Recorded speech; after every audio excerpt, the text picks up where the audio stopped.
اس کے خلاف جانی کا کوئی امکان ہی باقی نہیں رہتا۔ تو حضور غوث پاک رضی اللہ تعالیٰ عنہ کی ولایت پر تواتر ہونے کی وجہ سے آپ کا ولی ہونا تواتر سے ثابت ہے، اس میں شک شبے کی گنجائش ختم ہوگی۔ جس طرح ہم کو یقین سے معلوم ہے کہ قرآن اللہ کا کلام ہے، اس طرح یقین سے ہم کو معلوم ہے کہ عبد القادر گیلانی اللہ کے ولی ہیں۔ جس طرح ہم کو کعبۃ اللہ شریف کے بارے میں یقین سے معلوم ہے کہ یہ خطۂ ارضی کعبہ ہے، اس طرح یقین سے ہم کو معلوم ہے کہ عبد القادر الگیلانی رضی اللہ تعالیٰ عنہ اللہ کے ولی ہیں۔ میں یہ نہیں بول رہا ہوں کہ دوسرے اولیاء کے بارے میں معلوم نہیں ہے، ان کے بارے میں معلوم ہے، لیکن اگر کوئی شک کر لے کوئی تو وہ اس کا شک اس کے ساتھ ہے۔ لیکن حضور غوث پاک رضی اللہ تعالیٰ عنہ کے بارے میں شک کرنے کا کسی امکان ہی باقی نہیں، کیونکہ آپ کی ولایت پر تواتر ہو گیا۔ تواتر جب ہو گیا ہے تو مطلب یہ کہ اب اس میں کوئی دوسری بات پیدا ہو ہی نہیں سکتی، یعنی کسی بڑے سے بڑے ولی کے بارے میں اگر کوئی شک لا لے رہا ہے اپنے ذہن میں، اس کا شک اس کے ساتھ ہے، وہ ان کے فیضان سے محروم ہے۔ لیکن حضور غوث پاک رضی اللہ تعالیٰ عنہ کا معاملہ یہ ہے کہ اگر کوئی آپ کے ولی ہونے میں شک کرے تو دائرہ اہل سنت و جماعت سے خارج ہے، گمراہ ہے، حق سے ہدایت سے پھر گیا، کیونکہ آپ کی ولایت پر تواتر ہو گیا۔ اس اعتبار سے اگر دیکھا جائے تو ولی، کرامت، سلسلہ درگاہ، بیعت، سلسلہ شجرہ، یہ جتنی چیزیں ولایت کا لازمہ ہیں حضور غوث پاک رضی اللہ تعالیٰ عنہ کے لیے اس طرح ثابت ہیں، تمام کی تمام چیزیں کہ جس میں شک اور شبے کی اصلاً گنجائش ہی باقی نہیں ہے۔ اس طرح کے تمام جو متعلقات ہیں، ولایت کے جو متعلقات ہیں، یعنی ولی ہے تو پھر مزار ہے، مزار ہے تو درگاہ ہے، پھر سلسلہ ہے، پھر شجرہ ہے، پھر کرامت ہے، پھر فیضان ہے، یہ جو ولایت کے جتنے لوازمات ہیں وہ سب کے سب لوازمات حضور غوث پاک رضی اللہ تعالیٰ عنہ کے لیے اس طرح ثابت ہیں جس طرح سورج کا سورج ہونا ثابت ہے، چاند کا چاند ہونا ثابت ہے۔ جس طرح سورج کے سورج ہونے میں کوئی عقلمند شک نہیں کر سکتا، جس طرح چاند کے چاند ہونے میں کسی کو اختلاف کی کوئی گنجائش باقی نہیں ہے، اس طرح سرکار غوث پاک رضی اللہ تعالیٰ عنہ کے لیے ولایت کے تمام متعلقات اور ولایت کے تمام لوازمات بغیر شک شبے کے ثابت ہیں آپ کے لیے، اس میں شک شبے کی کوئی گنجائش ہی نہیں ہے۔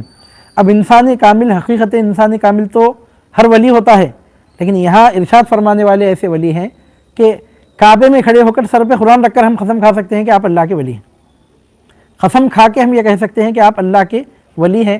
چنانچہ حضور غوث پاک رضی اللہ تعالیٰ عنہ کے زمانے میں آپ کے چاہنے والوں میں سے، آپ کے ارادت مندوں میں سے، آپ کی عقیدت رکھنے والوں میں سے کسی ایک شخص نے اپنے احباب کے درمیان اپنی عقیدت کا زور دکھاتے ہوئے یہ جملہ کہا کہ اگر سرکار غوث پاک رضی اللہ تعالیٰ عنہ بایزید بسطامی سے افضل نہیں ہے تو میری بیوی پر طلاق ہے۔ بایزید بسطامی سے افضل اگر سرکار غوث پاک رضی اللہ تعالیٰ عنہ نہیں ہے تو میری بیوی پہ طلاق ہے۔ اور زمانہ سرکار غوث پاک رضی اللہ تعالیٰ عنہ کا ہی زمانہ تھا۔ لوگوں نے مشورہ دیا کہ اس سلسلے میں سرکار غوث پاک رضی اللہ تعالیٰ عنہ سے ہی رجوع کر لینا بہتر ہے۔ تو شخص حضور غوث پاک رضی اللہ تعالیٰ عنہ کی بارگاہ میں حاضر ہوئے، عرض کرنے لگے کہ زور عقیدت میں نے یہ جملہ کہا ہے کہ اگر شیخ عبد القادر الگیلانی بایزید بسطامی سے افضل نہیں ہے تو میری بیوی پہ طلاق ہے۔ اب آپ سے مشورہ ہو رہا ہے کہ اب آپ کیا ارشاد فرماتے ہیں؟ تو سرکار غوث پاک رضی اللہ تعالیٰ نے فرمایا کہ بغیر کسی شک شبہ کے تم زوجیت کی زندگی گزارو۔ تم نے جس کے بایزید بسطامی سے افضل ہونے کی بات کہی ہے، دو اعتبار سے وہ بایزید بسطامی سے افضل ہے۔ ایک تو یہ کہ بایزید بسطامی نے نکاح نہیں کیا تھا، نکاح کی سنت سے محروم تھے، اور جس کی افضلیت کی تم بات کرتے ہو الحمدللہ وہ متأہل ہے، ایک نہیں 4 نکاح اس نے کیے ہیں۔ اور دوسری بات سرکار غوث پاک رضی اللہ تعالیٰ نے ارشاد فرمائی کہ بایزید بسطامی کو اولاد نہیں ہوئی، اولاد کی ذمہ داری اور اولاد کی کفالت وغیرہ کی ذمہ داری کو محسوس کرنے کی ان کو نوبت ہی نہیں آئی، اور جس کے افضل ہونے کی تم نے بات کی ہے اللہ رب العزت نے اس کو بہت ساری اولاد عطا فرمائی ہے، وہ اپنی اولاد کی ذمہ داری بخوبی نبھانے والوں میں سے ہے، لہذا تمہاری بیوی پر طلاق نہیں پڑی۔ حالانکہ اب اولیاء کے جو مراتب ہوتے ہیں ہم کو کیا معلوم کہ اس کا مرتبہ کیا ہے، عام اولیاء کے بارے میں، اس سرکار غوث پاک کے بارے میں نہیں ہے، دوسرے اولیاء کے بارے میں وہ حدیث پاک میں ہے کہ اولیائی تحت خبائی لا یعرفہم غیری، کہ اللہ تعالیٰ فرماتا ہے کہ میرے اولیاء میری خبا کے نیچے ہیں، میرے سوا ان کو کوئی نہیں پہچانتا، لا یعرفہم غیری، میرے سوا ان کو کوئی نہیں پہچان سکتا، کس کا مرتبہ کم ہے، کس کا مرتبہ زیادہ ہے۔ اس طرح کے معاملات میں عام لوگوں کو دخل نہیں دینا چاہیے، لیکن یہ عام اولیاء کے بارے میں ہے۔ جب بات سرکار غوث پاک رضی اللہ تعالیٰ عنہ کی آ جائے تو پھر وہاں پر یہ مضامین نہیں ہیں، بلکہ وہاں پر ہر کسی کو یہ اجازت دی گئی ہے کہ کھل کر حضور غوث پاک رضی اللہ تعالیٰ عنہ کے تفوق و برتری کا اظہار کرے، کیونکہ تواتر سے یہ بات ثابت ہو چکی ہے کہ آپ کو رب العالمین نے اولیاء کا امام بنایا۔ میں آپ کے سامنے کیا بتا رہا ہوں، مثال کے طور پر کسی بڑے سے بڑے، میں نام نہیں لے رہا ہوں تاکہ بے ادبی نہ ہو، کسی بڑے سے بڑے ولی جن سے ہم کو عقیدت ہے، ہم ان کا ذکر کر رہے ہیں، اگر کسی بدنصیب کو ان کے ولی ہونے میں شک ہے تو آپ کے پاس اس کا کیا علاج ہے؟ وہ یہ کہتا ہے کہ مجھے تو شک ہے، میرے دل میں اطمینان نہیں ہے، نعوذ باللہ من ذالک، ہم سوائے اس کے کیا بول سکتے ہیں کہ تو حضرت کے فیضان سے محروم ہے؟ اور کیا کہہ سکتے ہیں؟ گنجائش ہے کہ ہم خاموشی اختیار کریں. لیکن اگر کوئی شخص حضور غوث پاک رضی اللہ تعالیٰ عنہ کے ولی ہونے میں شک کرتا ہے تو اس کے لیے سوائے پاگل خانے کے اور کہیں رہنے کا مقام نہیں ہے، کیونکہ حضور غوث پاک رضی اللہ تعالیٰ عنہ کی ولایت پر تواتر ہو گیا ہے. اس لیے میں نے آپ کے سامنے عرض کیا کہ اب یہ جتنے بزرگان ہیں، جن کے جتنے آستانے ہیں، ان کے شجرے ہیں، ان کے سلسلے ہیں، ان کی کرامتیں ہیں، ان کا فیضان ہے، سب نیابتاً ہیں. ورنہ حقیقی طور پر، اصولی طور پر یہ جتنے ولایت کے لوازمات ہیں یہ مکمل طور پر صادق آتے ہیں، مکمل طور پر ثابت ہوتے ہیں حضور غوث پاک رضی اللہ تعالیٰ عنہ کے لیے. ولایت کے جتنے لوازمات ہیں، ایک ایک لفظ آپ حضور غوث پاک رضی اللہ تعالیٰ عنہ کے لیے استعمال کرتے جائیے اور غور کرتے جائیے کہ کتنی مضبوطی کے ساتھ وہ حقیقت ثابت ہوتی ہے. اس لیے میں نے آپ کے سامنے عرض کیا کہ ولی، عرس، درگاہ، کرامت، پیر، بیعت، شجرہ، فیضان، یہ جتنے اور جس کرامت وغیرہ جتنے قسم کے نسبت، یہ جتنے قسم کے جتنے الفاظ اور حقائق لوازمات کرامت سے ہیں وہ حضور غوث پاک رضی اللہ تعالیٰ عنہ کے لیے اس طرح ثابت ہیں جس طرح سورج کا سورج ہونا ثابت ہے، جس طرح چاند کے لیے چاندنی ثابت، سورج کے لیے جس طرح روشنی اور دھوپ ثابت ہے، اس طرح سرکار غوث پاک رضی اللہ تعالیٰ عنہ کے لیے یہ سب لوازمات ولایت شامل ہیں. چنانچہ اب یہاں پر صاحب کتاب فرماتے ہیں جب یہ مرتبہ عموماً حقیقت انسانی کا ہے، یعنی سب اولیاء کو یہ حاصل ہے. عموماً کا مطلب یہاں پر عام انسان نہیں، اولیاء جو انسانی کامل ہیں، انسان نہیں، انسانی کامل یعنی ولی. فرماتے ہیں کہ جب یہ مرتبہ عموماً حقیقت انسانی کا ہے، جناب محبوب اخص الخاص انسان کامل یعنی اولیاء امت محمدی کے ہیں، کیا عجب ہے کہ مرتبہ آپ کا قبل وجود خلق کے جو ایک پارہ گوشت ہے روشن ہو جائے. یعنی ولی کا وجود، ولی کے حقیقت اس کے وجود پہ منحصر نہیں ہوتی. ولی کیا ہوتا ہے؟ وہ عالم غیب کا بھی مظہر بنتا ہے، عالم حس کا بھی مظہر بنتا ہے، عالم ارواح کی کیفیت کا بھی مظہر بنتا ہے، عالم امثال کی کیفیت کا بھی مظہر بنتا ہے. ایک پارہ گوشت پر اس کی ولایت کی عظمت کا دار و مدار نہیں، وہ تو اللہ تعالیٰ کی مرضی سے جب وقت آتا ہے تو ولادت بھی ہوتی ہے، پیدائش ہوتی ہے، بشکل انسانی ظہور بھی ہوتا ہے. لیکن ولی کی ولایت اس مشت خاک کا نام نہیں ہے. چنانچہ سرکار غوث پاک فرماتے ہیں وقتی قبل قلبی خط صفالی، یعنی مطلب یہ کہ میرے پیکر انسانی میں آنے سے پہلے ہی میرا وقت روشن کر دیا گیا تھا. یعنی مطلب یہ کہ بظاہر عالم رنگ و بو میں آپ کی جلوہ فرمائی بہت بعد میں ہی وقت آنے پر، ایک مناسب وقت آنے پر، لیکن آپ کا وقت پہلے ہی سے روشن تھا. جب یہ مرتبہ عموماً حقیقت انسانی کا ہے، جناب محبوب اخص الخاص انسان کامل یعنی اولیاء محمدی کے ہیں، کیا عجب ہے کہ مرتبہ آپ کا قبل وجود خلق کے جو ایک پارہ گوشت ہے روشن ہو جائے. اب خلق کا معنی کیا ہے؟ خلق کا معنی لغت میں دل ہے، اور وہ دل ایک مضغہ گوشت کہ جو بائیں جانب نیچے سینے کو لٹکایا گیا ہے کہتے ہیں. اور دل کو قلب اس وجہ سے کہتے ہیں کہ وہ واشگون ہے، اور اصطلاح میں اہل تصوف کے قلب نام لطیفہ ربانی کا ہے. اور دل کے جس کو قلب جسمانی کہتے ہیں وہ بشکل صنوبری جانب چپ سینہ کے لٹکایا گیا، اور یہ لطیفہ حقیقت انسانی ہے. اور اسی کو حکمہ نفس ناطقہ اور باطنہ اور نفس حیوانیہ مرکبہ کہتے ہیں، اور یہی قلب مدرک اور عالم انسانی ہے. یہاں پر فرماتے ہیں سرکار بڑے پیر ارشاد فرماتے ہیں کہ وَوَقْتِي قَبْلَ قَلْبِي قَدْ صَفَالِي، میرا وقت میرے قلب سے پہلے ہی روشن کر دیا گیا، میرا وقت میرے قلب کے وجود میں آنے سے پہلے ہی روشن کر دیا گیا. اب یہاں پر قلب سے مراد کیا ہے؟ تو اب قلب سے مراد کیا ہے؟ اگر اس کو لغت میں ظاہری معنی کے اعتبار سے دیکھا جائے تو اس کا مفہوم الگ ہے. صوفیہ کی اصطلاح میں اگر دیکھا جائے تو اس کا ڈیفینیشن الگ ہے. حکمہ کی اصطلاح میں دیکھا جائے تو اس کا ڈیفینیشن الگ ہے. ارباب طریقت کے پاس اس کا ایک اور ہی مفہوم پایا جاتا ہے. چنانچہ یہاں سب مفاہیم قلب کے بیان کرتے ہیں. سب سے پہلا مفہوم جو لغت میں بالکل ظاہری معنی میں ہے، یعنی مطلب ہے کہ اس میں کسی ایک فن کا یا کسی ایک طبقے کا اس میں کوئی تخصص نہیں ہے. عام طور پر جو سب کے پاس ڈکشنری کے بیس پر، لغت کی بیس پر، لفظ کی بیس پر اور ڈکشن کے بیس پر جو قلب کا لفظ آتا ہے کس کے لیے آتا ہے؟ تو فرماتے ہیں لغت میں، لغت کے اعتبار سے قلب دل کو کہتے ہیں. اور وہ کیا ہے؟ ایک مضغہ گوشت ہے، گوشت کا ایک لوتھڑا ہے کہ بائیں جانب سینے کے بائیں جانب نیچے کی طرف لٹکایا گیا ہے، اس کو قلب کہتے ہیں دل کو۔ اب یہ تو لغت میں ہے، اور اہل تصوف کے پاس کیا ہے؟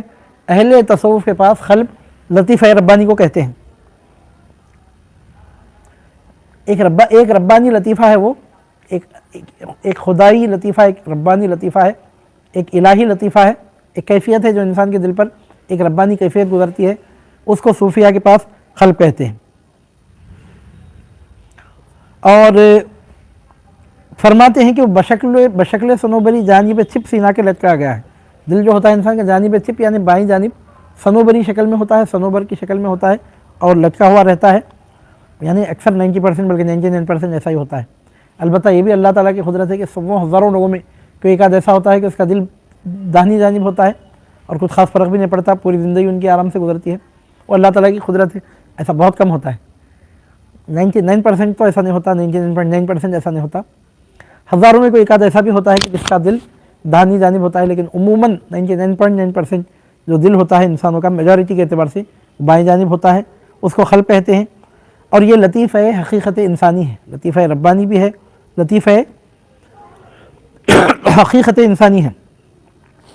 اب حکماء اس کو کیا کہتے ہیں؟ تو حکماء اس کو نفس ناطقہ کہتے ہیں، اور نفس باطنہ کہتے ہیں، نفس حیوانیہ مرکبہ کہتے ہیں۔ حکماء اہل حکمت 3 ناموں سے اس کو یاد کرتے ہیں، ایک تو نفس ناطقہ کہتے ہیں اس کو، دوسرے نفس باطنہ کہتے ہیں، تیسرے نفس حیوانیہ مرکبہ کہتے ہیں۔ اور یہی قلب مدرک اور عالم انسانی ہے، انسان کے وجود میں سب سے اہم ترین چیز یہی ہے۔ اب یہ تو حکماء کے پاس ہوا۔ ارباب طریقت کیا کہتے ہیں؟ تو فرماتے ہیں ارباب طریقت کہتے ہیں کہ جو شخص مجاہدہ تمام نہ کیا ہو اس کو حقیقت دل کی کہنا جائز نہیں ہے۔ ارباب طریقت کا کہنا یہ ہے کہ جس کا مجاہدہ پورا نہیں ہوا اس کو دل کی حقیقت بیان کرنا جائز نہیں ہے۔ چنانچہ امام محمد غزالی رحمۃ اللہ علیہ نے فرمایا ہے کہ حدیث قدسی میں وارد ہے، ان فی جسد ابن آدم لمضغۃ وفی المضغۃ قلب وفی القلب روح وفی الروح نور وفی النور سر وفی السر انا۔ امام غزالی قدس اللہ تعالیٰ سرہ العزیز نے یہ حدیث قدسی نقل فرمائی ہے۔ امام غزالی فرماتے ہیں کہ حدیث قدسی میں آتا ہے کہ ان فی جسد ابن آدم لمضغہ، کہ بے شک بنی آدم کے جسم میں، اس کے جسد میں ایک گوشت کا لوتھڑا ہے۔ وفی المضغۃ قلب، گوشت کے لوتھڑے میں قلب ہے۔ وفی القلب روح، اور قلب میں روح ہے۔ وفی الروح نور، اور روح میں ایک نور ہے۔ وفی النور سر، اور نور میں ایک راز ہے، ایک بھید ہے۔ اور اللہ تعالیٰ فرماتا ہے وفی السر انا، اور اس بھید میں ہوں۔ یعنی انسان کے وجود میں ایک مضغہ ہے، گوشت کا لوتھڑا ہے، مضغہ میں قلب یعنی دل ہے، دل میں روح ہے، روح میں نور ہے، نور میں ایک راز، ایک بھید ہے۔ اللہ تعالیٰ فرماتا ہے وفی السر انا، اس بھید اور اس راز کے اندر، راز میں ہوں۔ خواجہ میر درد فرماتے ہیں کہ وحدت میں تیری حرف دوئی کا نہ آ سکے، وحدت میں تیری حرف دوئی کا نہ آ سکے، آئینہ کیا مجال تجھے منہ دکھا سکے، ارض و سما کہاں تیری وسعت کو پا سکے، میرا ہی دل ہے وہ کہ جہاں تو سما سکے۔ جیسا کہ ایک حدیث قدسی میں بھی ہے کہ ما وسعنی ارضی ولا سمائی ولیکن وسعنی قلب عبد مؤمن بی، مجھے نہ میری زمین سما سکتی ہے نہ میرا آسمان، قلب بندے مومن کے قلب میں سما جاتا ہوں۔ تو کیا مطلب ہے اس کا؟ تو امام غزالی قدس اللہ تعالیٰ سرہ العزیز فرماتے ہیں کہ حدیث قدسی ہے کہ ان فی جسد ابن آدم لمضغہ، ابن آدم کے جسد میں، اس کے جسم میں ایک گوشت کا لوتھڑا ہے۔ وفی المضغۃ قلب، گوشت کے لوتھڑے میں دل ہے۔ وفی القلب روح، اور دل میں روح ہے۔ وفی الروح نور، اور روح میں نور ہے۔ وفی النور سر، اور نور میں راز ہے، بھید ہے۔ اللہ تعالیٰ فرماتا ہے وفی السر انا، اس بھید میں ہوں، میں جو کھل جاؤں تو پھر ساری حقیقت کھل جائے۔ نہ میں عشق حقیقی کا لفافہ ہوں، میں کیا ملک میری حقیقت کو سمجھتے علوی، جن کا استاد نہ سمجھا وہ معما ہوں میں جو کھل جاؤں تو پھر ساری حقیقت کھل جائے۔ نہ میں عشق حقیقی کا لفافہ ہوں میں۔ اب دیکھیے کہ بنی آدم کے جسد میں مضغہ ہے، مضغے میں قلب ہے، قلب میں روح ہے، روح میں نور ہے، نور میں سر ہے۔ اللہ تعالیٰ فرماتا ہے سر میں ہوں، یعنی جسد ابن آدم میں گوشت کا ٹکڑا ہے،